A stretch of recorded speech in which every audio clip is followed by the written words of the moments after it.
Kapag binabanggit ang Iran, karamihan sa mga tao ay agad na naiisip ang tensyon sa usaping nuklear, ang alitan sa Israel, mga parusang pang-ekonomiya, at ang masalimuot na politika. Ngunit sa video na ito, hindi natin tatalakayin kung sino ang tama o mali sa politika. Ang layunin dito ay maunawaan ang kwento ng ekonomiya sa likod ng bansang ito. May isang mahalagang katotohanan na madalas hindi napapansin, ang Iran ay dapat sana ay isang napakayamang bansa. Hindi lamang mayaman, kundi higit na mas mayaman kaysa karaniwan. Sa teorya, halos lahat ng kondisyon upang maging isang kapangyarihang pang-ekonomiya ay nasa Iran.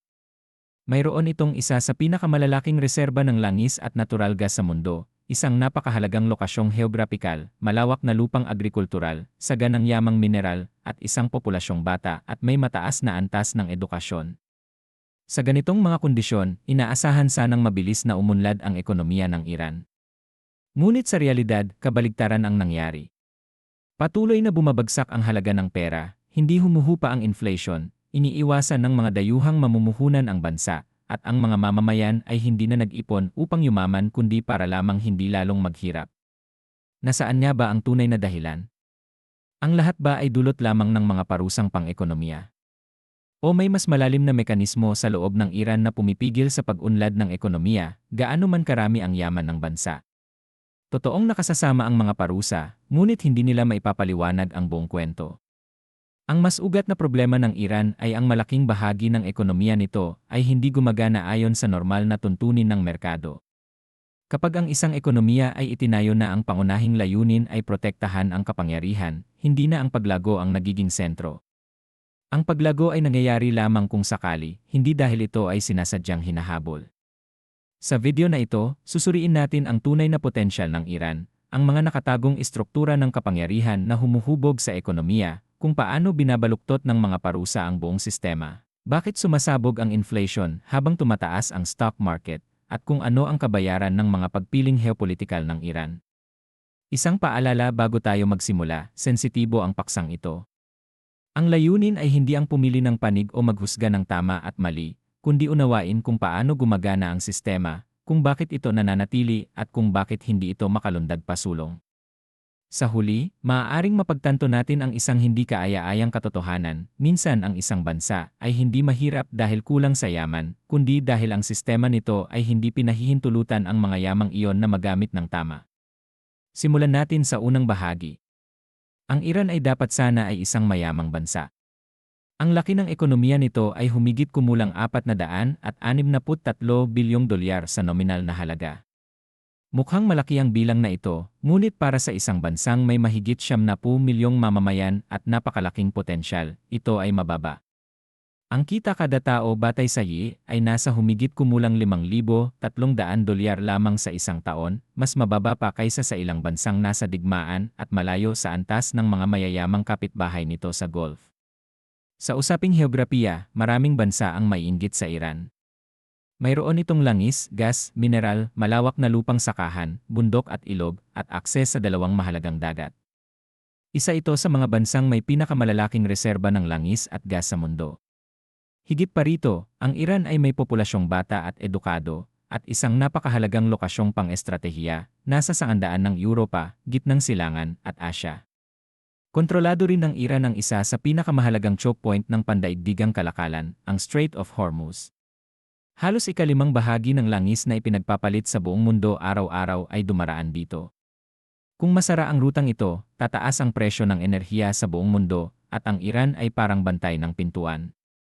Sa teorya, perpekto ang mga kondisyong ito para sa isang makapangyarihang ekonomiya. At may panahong mukhang papunta roon ang Iran. Ngunit kalaunan, bumagsak ang ranggo nito sa pandaigdigang ekonomiya. Paano nangyari ito? Dito nagsisimula ang tunay na kwento. Malaking bahagi ng ekonomiya ng Iran ay hindi kontrolado ng mga kumpanyang gumagana ayon sa normal na batas ng merkado. Sa halip, umiiral ang dalawang ekonomiya, ang isa ay sumusunod sa tuntunin ng kompetisyon, ang isa ay may mga pribilehiyo. Sa ganitong sistema, ang tagumpay ay hindi na nakabatay sa kakayahan kundi sa koneksyon. Sa Iran, ang pribilehiyadong ekonomiyang ito ay hawak ng mga makapangyarihang grupo, kabilang ang mga bonyad, malalaking charitable foundations, na sa realidad ay mga imperyong pangnegosyo. Bagamat itinuturing na kawanggawa, hindi sila nagbabayad ng buwis, tumatanggap ng subsidya, hindi kailangang maglabas ng financial reports, at direktang nananagot lamang sa pinakamataas na leader. Sa paglipas ng panahon, marami sa mga organisasyong ito ay naging hindi epesyente at lugi, ngunit milyon-milyong tao ang umaasa sa kanila para sa trabaho at kabuhayan. Dahil dito, nagiging mahirap baguhin ang sistema, ang pagpapanatili ng status quo ay nagiging mas madali kaysa sa reforma. Dagdag pa rito ang malawakang subsidya ng gobyerno para sa gasolina, kuryente, pagkain, at iba pang pangunahing pangangailangan. Bagamat nakatutulong ito sa mahihirap, malaki ang pasanin nito sa budget. Kapag sinubukang bawasan ang subsidya, sumisiklab ang malalaking protesta. Kaya ang subsidya ay hindi lamang usaping ekonomiko, kundi usaping pampulitika. Hindi rin maaaring talakayin ang ekonomiya ng Iran nang hindi binabanggit ang mga parusa. Sa loob ng maraming dekada, patong-patong na parusa ang ipinataw ng Estados Unidos at iba pang bansa. Ang mga parusang ito ay parang dagdag na pabigat sa isang sistemang mahina na. Hindi nila nilikha ang mga problema, ngunit pinalala nila ang lahat ng umiiral na kahinaan.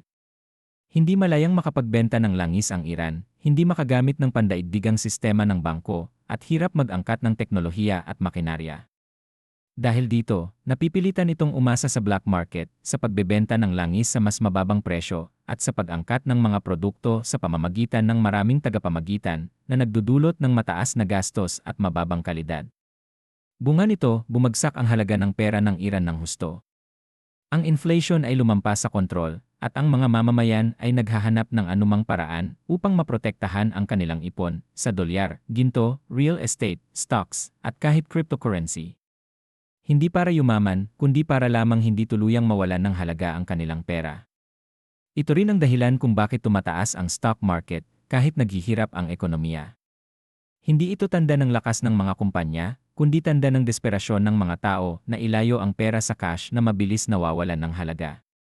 Bukod dito, malaki rin ang gastos ng Iran sa patakarang panlabas, sa pagpupondo ng mga kaalyadong grupo sa rehiyon upang mapanatili ang impluwensya nito.